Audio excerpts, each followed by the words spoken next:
Hi, and welcome to the news at 2. I'm Reggie Meadows. And I'm Stella Solito. Hysteria is gripping the nation, ladies and gentlemen. Stem cell fever has officially arrived. That's right, Reggie.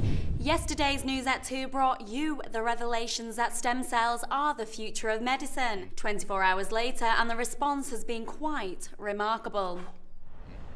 Well, I think the more stem cells you've got, the more better you are. Right, proper 100% stem cell. What do you want?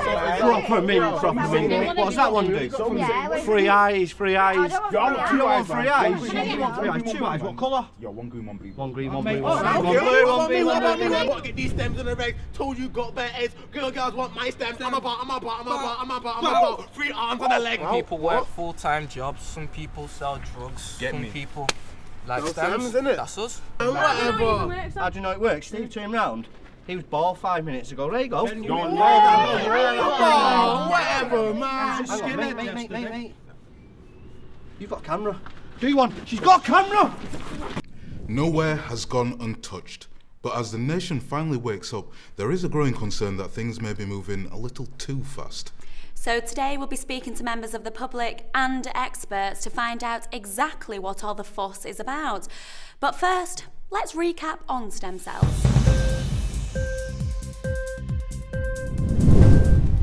Stem cells divide to create other cells in the body and self-renew to create more stem cells. There are 2 main types of stem cell, embryonic and adult stem cells. Adult stem cells have been used for many years in treating leukemia. However, more recently, they have been increasingly used in treating a whole range of problems, including regrowing the damaged cartilage in the knees, restoring the sight in certain forms of blindness, and replacing damaged tracheas. Now, embryonic stem cell therapies, they are still in development, so only a few are being tested on humans.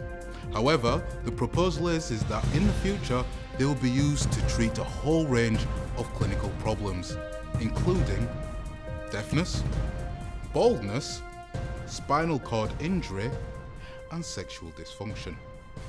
Pretty much everything. That's right. So to build on that, we're going over to Dr. Brian Fox of the University of Manchester, who will talk us through induced pluripotent stem cells, or iPS cells for short. For those who will struggle to keep up, there is an interpreter present. Hello, Dr. Fox, how are you today? Hi, very well, thanks. Nice to be here. Yeah, he says he's fine, says he's happy to be here. Okay, right, let's get down to it then. We've just heard about adult and embryonic stem cells. Can you talk us through what induced pluripotent stem cells are? Sure. Induced pluripotent stem cells are created from adult cells, such as skin, liver, or stomach cells, through the introduction of genes that reprogram and transform it into a cell that has all the characteristics of an embryonic stem cell. Basically, he's saying it's a normal adult cell that's been changed to behave like an embryonic stem cell. Right. So, what are the ethical issues? iPS cells also bypass a lot of the ethical issues surrounding the use of human embryos in stem cell research. This is because the iPS cell isn't from a human embryo, but could actually be generated from the patient themselves. What he's saying is, because the induced cells aren't from embryos, less people will kick off about it. Thank you, Dr. Fox. That's been a real eye-opener. Right, moving on from the science to the ethics. We have Jenny Jessops, who is from a group called Children of the Future, who support the idea of using stem cells to treat disease. We also have Derek Dangerfield, who is from a group called Stem Cell Research Must Die, which, as you've probably guessed, is against stem cell research. Hello, Jenny. Hello, Derek. Hello. Hi. Okay, so let's get down to it. Derek, what is all the fuss about? Well, my group believe that medical research should have an ethical foundation. Embryonic stem cell research marks a distinct departure from any sort of ethical research.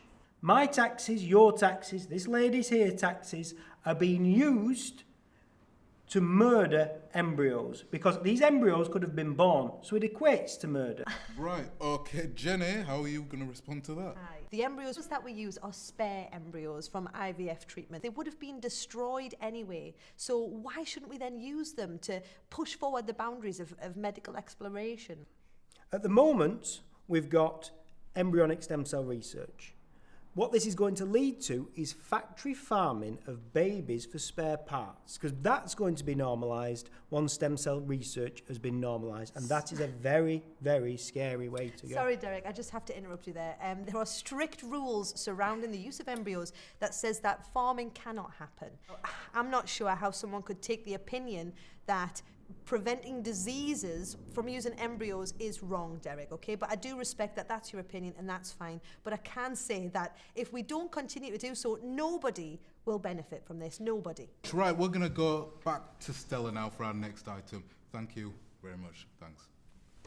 Thanks, Reggie. Now we're heading back over to Manchester to find out from Dr. Brian Fawkes what the future has in store. Hello again, Doctor. Hi. Listen, Stella, before we continue, I'd just like to pull you up on some of your news coverage over the past few days. I mean, to be honest, I found it a bit irresponsible. Sorry, I don't think we know what you're talking about. Can you explain yourself? Well, yesterday you basically implied and told everyone that stem cells were going to cure everybody of everything that ever existed, and you suggested it was going to happen overnight. But a lot of our treatments are still under trial. I mean, as a result, the country's gone mad out there. It's chaos, and it's all down to this programme. I think you're fine, Doctor. We're only reporting the news. No, you're reporting your version of the news, not the facts. OK, let's get back to the facts and stick to them.